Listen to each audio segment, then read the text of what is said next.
Всем привет! Как ваши дела? Как ваше настроение? Отлично! Ребята, вы знаете, без чего не может состоять Хэллоуин? Правильно, без тыквенной головы. Ребята, а вы знаете легенду, от которой пошла традиция вырезать на Хэллоуин тыквенную голову? Хорошо, тогда слушайте.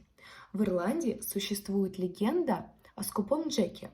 Он смог обмануть даже самого дьявола.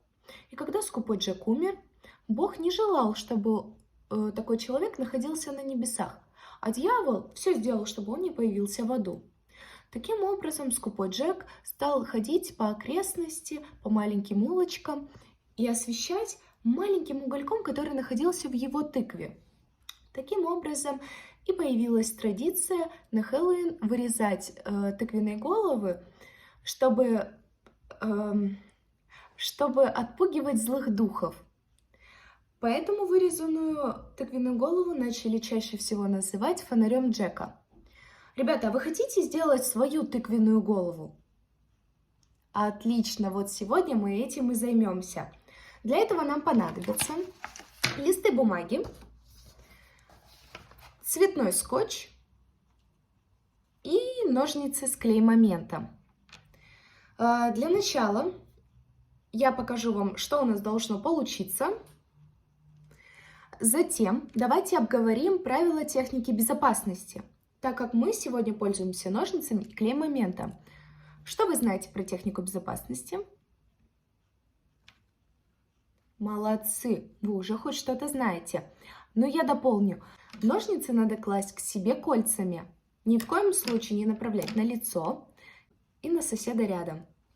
Также мы сегодня пользуемся клей-моментом. Ни в коем случае не попадать на тело, одежду, не нюхать и ни в коем случае не пробовать на вкус. Он совсем невкусный. Давайте мы приступим. Берем мы бумагу. Нам надо вот так ее скомкать. У нас получится вот такой шар. Затем мы берем цветной скотч. Ребята, а знаете, какого цвета тыква? Правильно, оранжевого. Поэтому мы берем сегодня цветной скотч оранжевого цвета. Нам надо обмотать наш шар. Ребята, вот мы уже немного сделали наши работы. У нас получился вот такой шар обмотанный. Теперь надо сделать хвостик для нашей тыквы. Мы также берем бумагу, сворачиваем ее вот так. И также теперь нам надо обвернуть это все зеленым скотчем. Вот, ребята, вот получился у нас такой хвостик. Теперь нам надо соединить две части.